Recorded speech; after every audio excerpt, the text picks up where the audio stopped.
call Weird, which is what we're mostly going to be talking about today, I really enjoyed just stating the facts of things are changing and we need to pay attention to it. So yeah, they're changing faster all the time. Yeah. And so before we get too far into the book, I want to make sure that we're covering a couple of the basic ideas so people kind of know ahead of time what we're talking about when we get into lingo.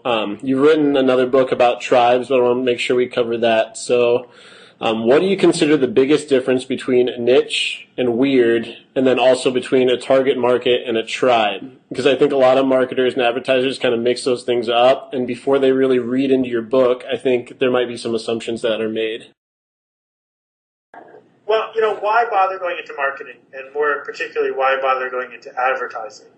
And most people who do it because they want to be heard, they want to put their ideas into the world, and they want to be in charge. And the words niche and target are I'm in charge words. Mm-hmm. That there's a whole world out there, but I'm in charge of how those people get organized. So you people over there, I've decided you're a little niche. I might pay attention to you or I might not. And that group over there, I'm targeting you. And that's a hunting term, right? We're going to go after those people. And if you flip it upside down and realize that the power resides with someone other than you, then we see words that are a little different, that reflect a different point of view, like a tribe. A tribe is a group of people who share a connection and a goal, possibly a leader, and they self-select into that. They're not put there by a marketer. And my term weird, I'm sort of picking in homage to the word gay, in that people who are weird and proud of it, and aren't ashamed about the fact that they're not normal. That normal is this word that was created out of statistics to describe the center of the bell curve. And so that's, again, a very forceful, top-down, command and control word that says, we need this population to be normal. And in fact, that's what the name of the first teachers' college was, a normal college. It was designed to train people to teach kids to be normal. And weird is free. Weird is I get to pick. And the title of the book is We Are All Weird, because what I'm saying is no one's normal anymore. Mm-hmm. That when we give people a choice, they take it, and people are taking that choice, and it's being amplified. Right. So you define these four forces of weird. The first one is being creation is amplified, as you were just kind of mentioning. The second one being rich and being allowing us to do what we want and kind of hear what we want and make the choices to pick and choose and all those things. The third is marketing is far more efficient at reaching the weird.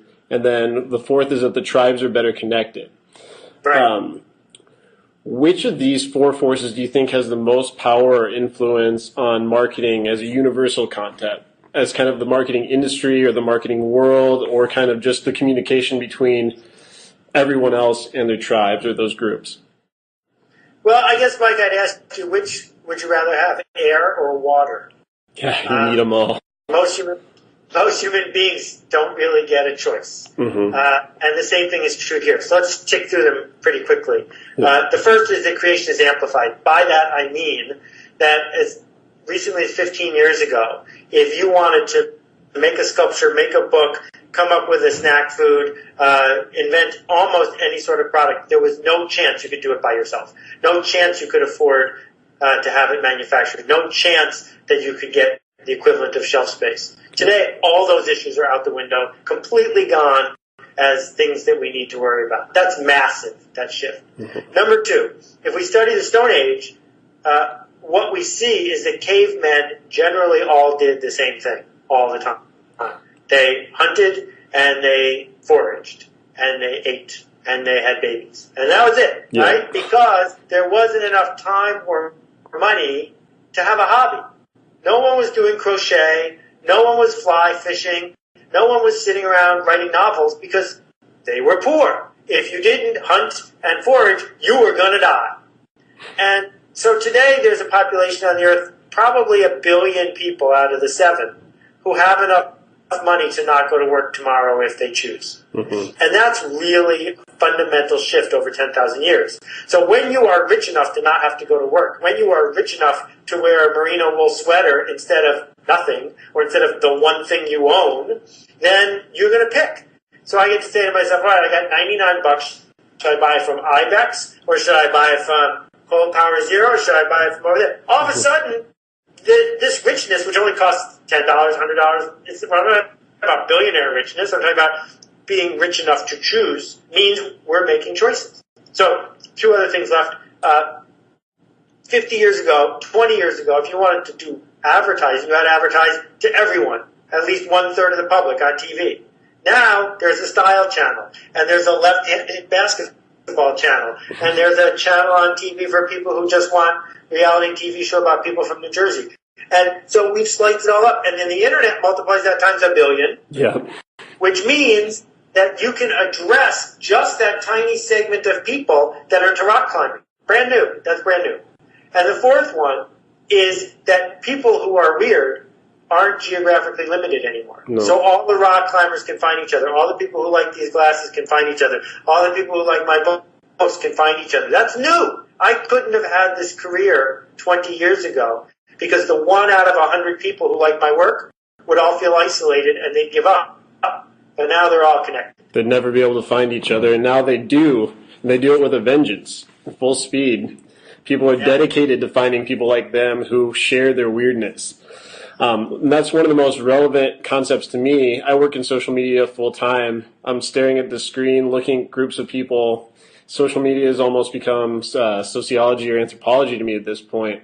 And the people do have the ability to find the people who are weird in the same ways that they are. And traditionally it would be rare, in the same town, like you were saying.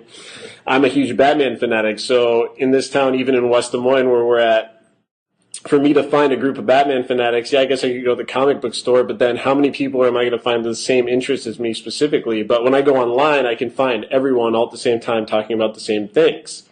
Yep. So what it comes down to is, which new media channels do you think have made the biggest difference when it comes to growing those tribes of weird? Because, like I said, you can't walk down the street and find people that are like you that easily, but with social media specifically, I think it's a lot easier to do that. Which ones do you think have made the biggest influence on the development of tribes? And then what predictions do you have for different networks that will thrive or different networks that will fail? It's interesting because before 1960, there were no 800 numbers.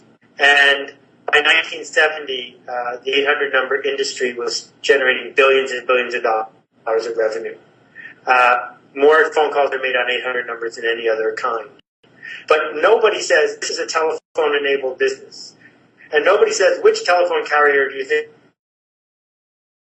had the most impact on the growth of, some company that sells on the phone. He didn't look at the phone as much more than a tactic. That there was something bigger behind it. And I think the same thing is true of social media, and just a few years from now, that's the way people are going to write about it. That it's not Twitter versus MySpace versus Facebook versus this versus that versus Google+. It's human beings want to connect. And what we see is that certain circles of people, the tribe of people who are into high-end stereo equipment uses its own social network called AudioGon. And there's thousands of these guys that are trading $10,000 amplifiers. And over here, the tribe of people who are into comics are using some other social network, which might be on a common platform, or it might be on Ding, or they might just connect by Twitter or Meetup. And so I don't think it matters who's built the perfect platform. I think there are elements of each. I mean, the universality of Twitter, combined with its instant specificity, thanks to hashtags and real-time stuff, helps certain forms of weird. So I'll do a blog post, 2,000 people will tweet it with 150 followers each. That's 300,000 people it just flew in front of. But is that how my tribe gets connected? I don't think so. It's all in various little threaded ways. So it's a mistake to say, we're going to make a tactical decision to focus everything on a media channel. Right. And I think the right thing to say is we need to just empower human beings to do what they want to do in the first place. And that's another big point that you bring up, and I don't want to jump too far ahead, but instead of targeting one place and figuring out where these weird people are, it's becoming a part of them and really understanding them and contributing to it. And it's not just You can't say, oh, they're all on Facebook, we're going to find them there talking about it, because they're all over the place, and there's no way to really target it in. So I'm going to grab a quote from your book real quick that caught my attention. It was, the biggest cultural shift the internet has amplified it is the ability to make an impact on your own culture. It's a very powerful statement. I'll read it again. The biggest cultural shift that the internet has amplified is the ability to make an impact on your own culture. Can you explain how this kind of changed / killed the average or the mass, as you talk about in your book, and then kind of how that bell curve deflated and how there's more weird than not anymore? Sure. Well, let's start with SOPA and PIPA and the MPAA and the media establishment. For 100 years, the model was really simple. We make stuff, you get to watch it. Mm-hmm. We cut records, you get to listen. So culture is created by a professional and consumed by the public. Now, if we add up the hours spent watching YouTube, culture is created by the public and consumed by the public. And the professionals are running some sideshow over there. Chip Kidd is this great middle of the era example. Chip is a famous book designer who loves Batman. And Chip doesn't work for DC Comics. And yet, because Chip was sort of in the culture business, he got to do a Batman book. And now he's got another Batman comic coming out. He forced his way in because he had this media platform of the book business. Well, now we've just multiplied Chip Kidd times 10,000. Now we've said anybody who wants to make a Batman movie, go ahead and make a Batman movie. You want to write a Batman comic? You might hear from a lawyer, but sooner or later the lawyers are going to realize that's foolish. Mm-hmm. And then Squidoo.com, the website I run, is 2.6 million people who have built more than 3.5 million pages about stuff they care about. And none of those people got paid to do it by the company they work for. They did it because they're passionate about something. And all you have to do is add one more zero or one more zero after that, and it's the entire population of the United States. And then one more zero after that, and it's half the world. Mm-hmm. So we are really close to all culture being created by everyone who's in the culture. Well, how can that do anything but make us more weird? Because there isn't a committee meeting to say, no, Batman's not going to do that in this episode. Well, he will if someone wants him to. Yeah. And it's that passion that lets the world go in all the different directions that we're maybe traditionally limited to. And that's kind of the thing, is you grow up, you learn these limitations that people impose on you. And now it's almost coming up in the middle of it. All of a sudden you think you're at this point where you have these limitations, but everybody's taking them down anyway, and the world's doing whatever it wants to do. And it's a great place to be right now. It's certainly an interesting place to be. Yeah. You mentioned brands like Zappos and Threadless, which I'm a big fan of, as finding the weird and doing kind of the smart thing. And they're not mass marketers. They're not doing anything like that. Do you think that there'll be a rise of the smaller, weirder brands like that? Or do you think that'll affect companies like more of the giant companies like Walmart, things like that, rising to power? Or do you think that's still going to happen over here and the weirder brands are going to rise up over here? Because we look at the customer model that you kind of pointed out, how that bell curve flattened. There's kind of those two different sections where the mass really is, and then that middle where there's still the average. So how do you think that's going to affect actual business in the long run? Yeah, there's a big collision happening already. The people who are in charge of mass are also the people who are in charge of money. And so if I look at Zappos is now a mass marketer. Zappos puts ads in the TSA bins at lots of airports. Zappos wants to sell every shoe to every human.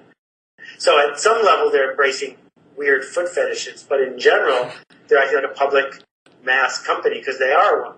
And so it's this fork in the road here that says, wait a minute, we are mass, we insist. We will pass a law if we have to, we will sue if we have to, we will dumb it down if we have to. And that cycle is not going to end tomorrow. And so, we see this in the comic business, we see this in the, I'm sitting in a chair you can see over my shoulder. It almost looks like an Aeron desk chair, but it's not quite, right? And so, when Aeron came out, it was weird.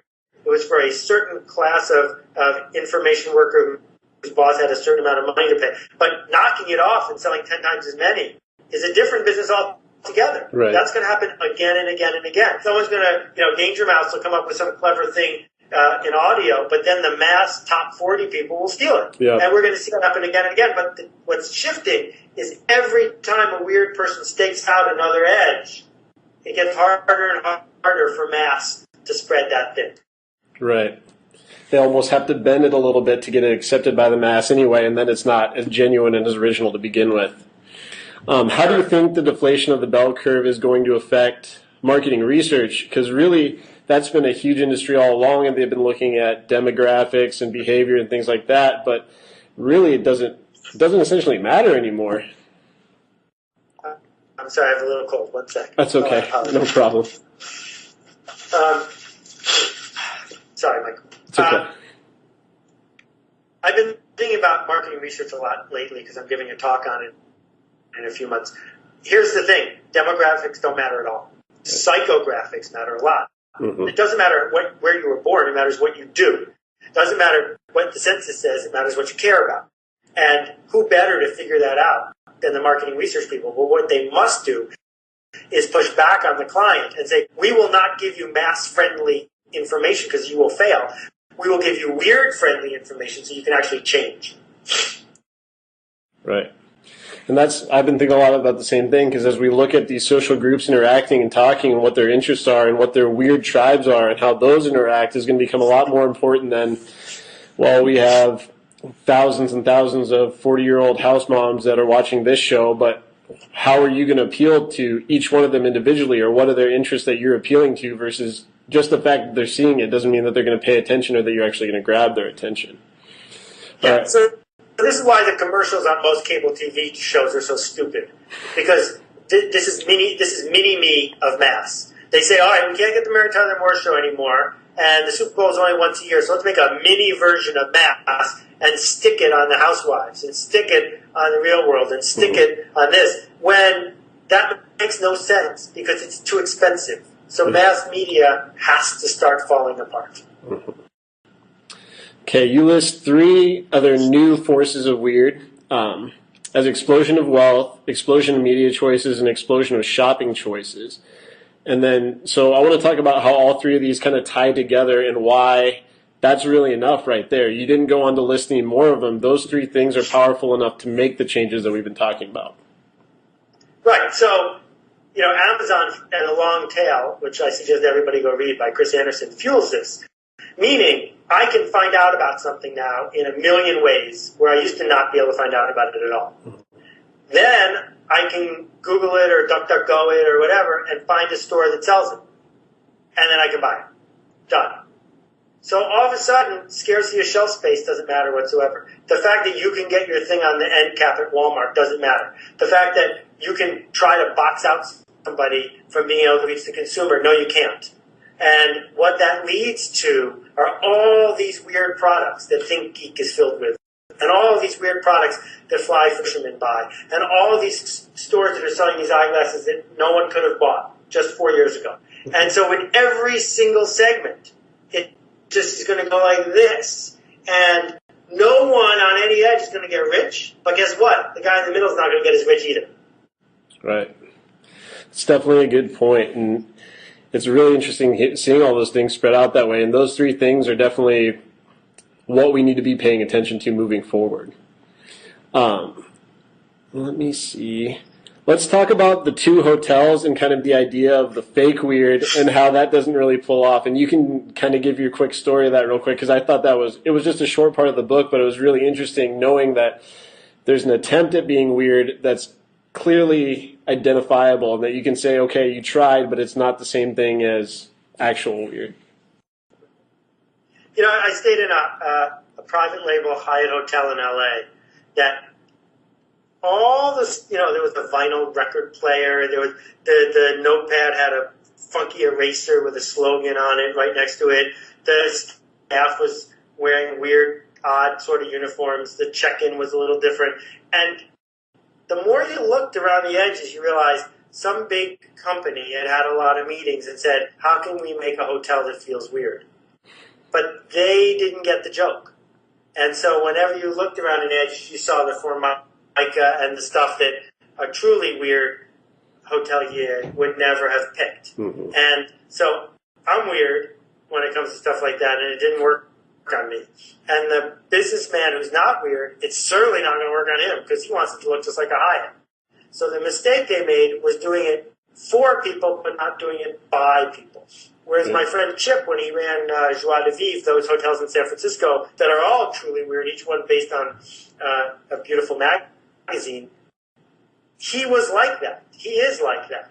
And it came through. Chip's love of it, even from the name of the company, came through. And so the weird resonated. Linda Ronstadt rented one of his hotels, the whole hotel, when she came in on tour. She would never do that with the high-end. So you've got to get your arms around this notion that you can't do mass, but you also can't do fake weird.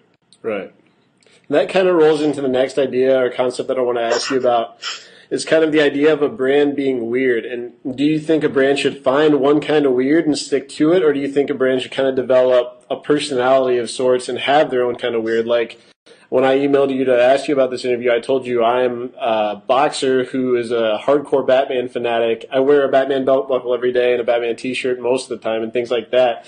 But there's different weirds. I'm also a musician, and I kind of find those places where, do you think a brand should find those places in different spots where it overlaps, or do you think they're better off finding one, maybe two weird spots to fit into? Well, let's understand what a brand is. All a brand is a set of expectations that people have that meet the promises a brand made. It's a shortcut. It's not a logo. It's not a name. No. It's what do I expect, right? If the phone rings and someone says, it's Tony Shea calling, I have a whole bunch of expectations about who's going to be on the other. Oh, this might be Tony here. 1 second. No, it's not. So you don't get to be a multi-personality brand because then the expectations go away. You can have sub-brands that have expectations. There can be logos that mean different things to different people. I mean, a Nike logo certainly means different things to different people. Mm-hmm. So there's going to be room for these multinationals. There's going to be room for these iconic logos. But brands have always been different things to different people. And the challenge here is how can you make your brand more true, more consistent, more honest, right? Mm-hmm. So if I started using my blog to sell butter biscuits, I might be able to sell some butter biscuits, but I would be confusing people about what to expect when I showed up at their door. And that confusion is really expensive. Mm-hmm. Can almost tear an entire company down or entire brand down just from doing that. And small changes have the same effect as we've seen. Towards the end of your book, you state, no niches, no mass, just tribes that care in search of who would join them or amplify them or, yes, even sell to them. Do you think a company or a brand will have to join or amplify a group before it's able to sell to them? Because that's what really a lot of companies are asking right now, even as we're talking, as they're listening. The people in that company are saying, well, bottom line, when we become part of these tribes, or do we have to become part of these tribes to sell to them, or how do we, what do they need to do to get there? And my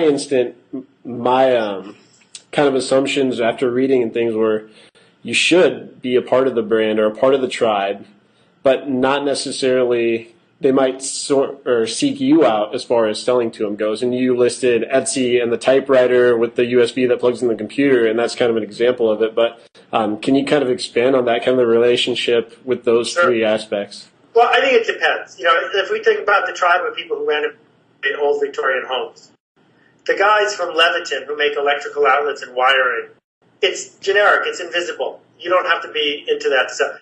But if you want to sell me the lamp, the lantern, the hand-wrought reproduction, you better care a lot about it. If you look at Giant Robot, those guys who have a magazine in a store and commission cool Japanese toys, they couldn't get away with faking that, right? On the other hand, the people in that tribe often wear Vans on their feet, and the guys in Vans might not know anything about Japanese robots. So it's all a mess. It's all overlapping. And there isn't a simple answer here. There isn't a manual. There isn't an MBA who can come in and tell you the answer.